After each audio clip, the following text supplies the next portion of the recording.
Bonsoir à toutes et à tous. C'est toujours un immense plaisir pour moi de vous retrouver, notamment pour notre déjà 5e émission podcast de l'architecture simplement. J'ai vraiment l'impression que la dernière édition a eu lieu il y a 2 semaines seulement, que le temps passe vite, même trop vite. C'est bien sûr cette chaîne que tous les derniers vendredis du mois, on se retrouve à 19h30 pour parler de sujets autour de l'architecture et des architectes de la manière la plus accessible possible. Ce soir, nous abordons un sujet qui peut paraître de prime abord pas très fonctionnel, mais qui reste pourtant bien essentiel dans notre vie, même si on n'en a pas toujours conscience. Mais avant de poursuivre, je vous invite à liker cette vidéo. Et bien sûr, abonnez-vous à la chaîne pour ne pas manquer les prochains numéros. N'oubliez pas par la suite d'aller regarder les premières vidéos qui vous permettront d'être plus au clair sur les architectes et l'architecture et en partie sur vous-même avec l'un des thèmes qui a déjà été abordé. Et retrouvons-nous sans plus tarder pour notre épisode du jour.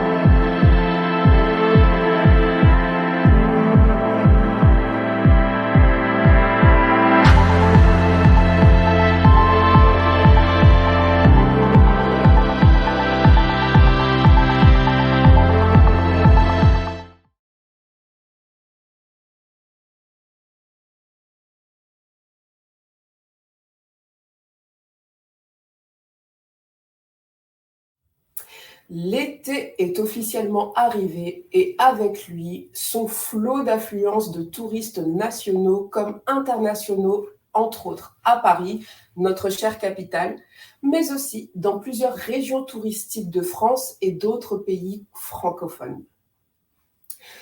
Une des activités phares du tourisme, bien qu'il n'en ait pas le monopole, c'est la visite de musées, d'expositions, d'assister à des spectacles, des concerts.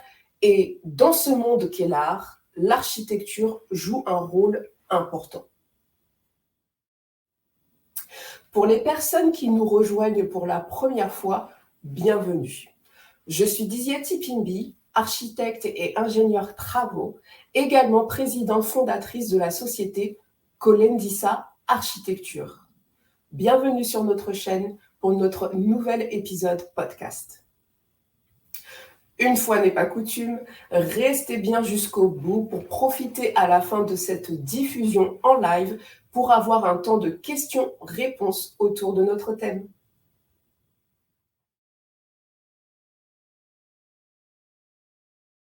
Lors du premier épisode, je vous avais fait part de cette définition de l'architecture comme étant notamment l'art majeur de concevoir des espaces et de bâtir des édifices. Nous parlons bien d'œuvres de création lorsqu'on aborde un projet architectural et les architectes sont aussi appelés maîtres d'œuvre. Tout comme pour toutes les autres formes d'art, l'architecture comprend la notion d'esthétisme sans pour autant en avoir la seule composante. Plus précisément, l'architecture est un style d'art qui se concentre sur la conception et la construction de bâtiments et d'autres types d'édifices. Elle peut être considérée comme un art fonctionnel car elle doit répondre à des exigences pratiques telles que la sécurité, la durabilité et l'efficacité énergétique, entre autres. Toutefois, l'architecture peut également être considérée comme une forme d'art visuel car elle implique la création de formes, de textures, de couleurs qui peuvent être appréciées pour leur beauté esthétique. De nombreux architectes célèbres ont créé des bâtiments qui sont considérés comme des œuvres d'art. C'est le cas de la Sagrada Familia de Antonio Gaudí à Barcelone, en Espagne. De plus, l'architecture revêt également une fonction sociale en définissant les espaces dans lesquels se déroulent les différents cadres de moments de vie des hommes et de leurs besoins, logement, travail, loisirs, rencontres, échanges. L'architecture contribue de bien des façons à l'art, tant sur le plan esthétique et fonctionnel. Sur l'aspect esthétique, l'architecture est considérée comme une forme d'art visuel à part entière. Elle offre la possibilité de créer des édifices beaux, inspirants, significatifs. Les architectes utilisent des principes de design tels que l'équilibre, la proportion, la composition et la couleur pour créer des bâtiments qui peuvent être appréciés comme des œuvres d'art. En tant que style d'art en soi, l'architecture permet aux architectes de déployer leur créativité et d'extérioriser leur vision artistique à travers la conception d'ouvrages et des espaces. L'architecture offre donc un terrain d'expression où les concepts esthétiques, les idées philosophiques et les émotions peuvent être incorporés.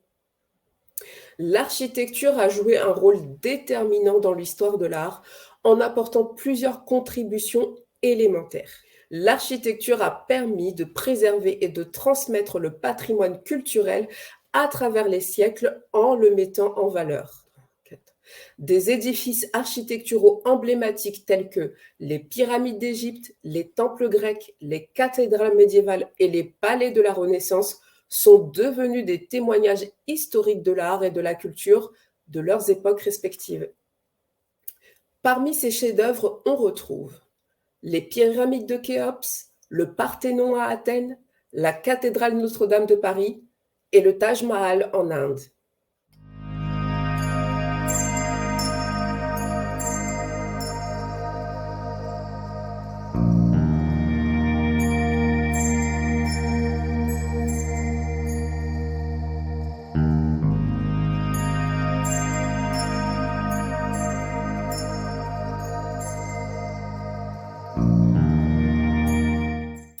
Ce sont sans conteste des réalisations artistiques remarquables qui transcendent leur fonction utilitaire car elles sont également reconnues pour leur esthétisme exceptionnel.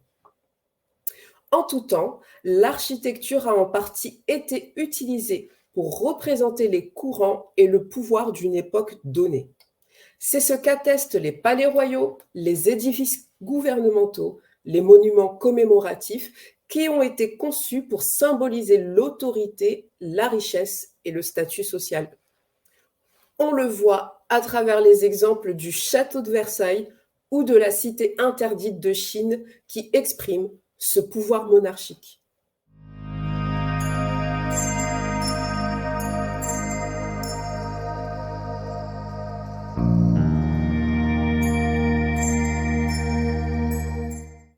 Bien entendu, l'architecture n'est pas uniquement au service des grandes instances.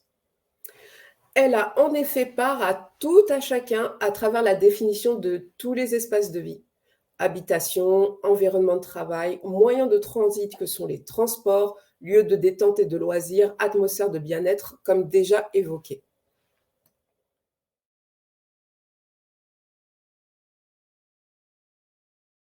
L'architecture a connu une évolution stylistique au fil du temps, qu'elle a suivie par moments ou initiée par d'autres, reflétant les changements culturels et sociaux et artistiques. Les différents archétypes architecturaux tels que le gothique, la Renaissance, le baroque, l'art nouveau et le modernisme ont émergé à différentes époques et ont marqué des périodes distinctes de l'histoire de l'art. Ces mouvements architecturaux ont souvent été repris par des idées artistiques et philosophiques plus larges de leur temps.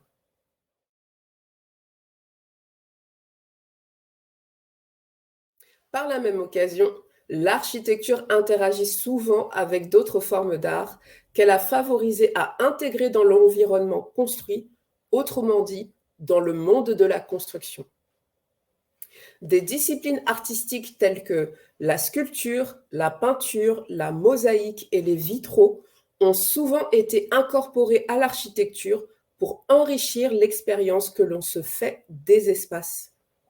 Et bien entendu, de notre rapport avec les ouvrages bâtis. C'est ce que l'on retrouve dans l'architecture religieuse avec les fresques de Michel-Ange dans la chapelle Sixtine à Rome et les vitraux de la cathédrale de Chartres.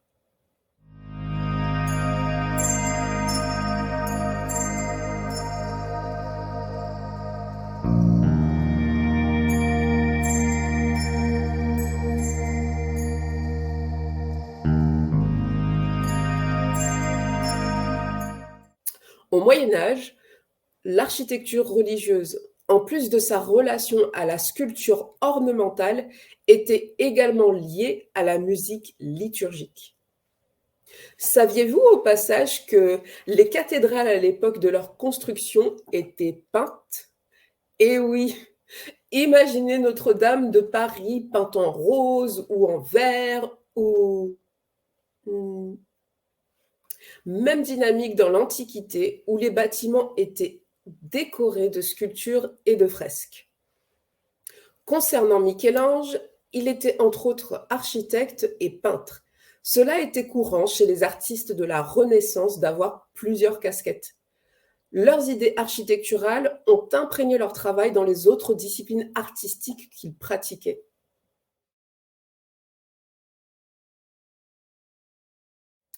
En résumé, l'architecture a apporté à l'art et à son histoire la création de chefs-d'œuvre, la manifestation visible de la représentation de l'histoire des civilisations, des identités culturelles, des institutions et des pouvoirs en place suivant les époques, ainsi que le développement des styles architecturaux permettant le façonnage des évolutions artistiques, l'intégration et la mise en valeur des arts dans la construction, tout comme dans l'organisation et transformation des villes et des paysages.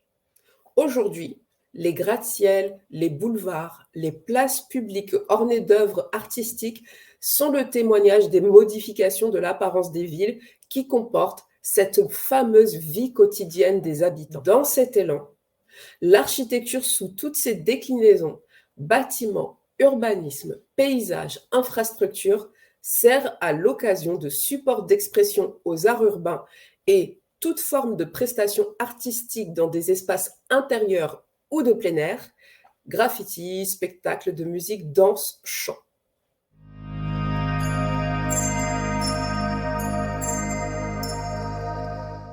Pour aller plus loin encore, l'architecture a été un domaine propice à l'expérimentation et à l'innovation. Les architectes ont souvent contribué à repousser les limites des matériaux, des techniques de construction et des formes architecturales, stimulant l'évolution de l'art dans son ensemble. Ces innovations architecturales ont impulsé par exemple à l'époque moderne les courants du Bauhaus ou du style international, où design industriel, mobilier, décoration et autres formes d'art intégraient la démarche globale architecturale.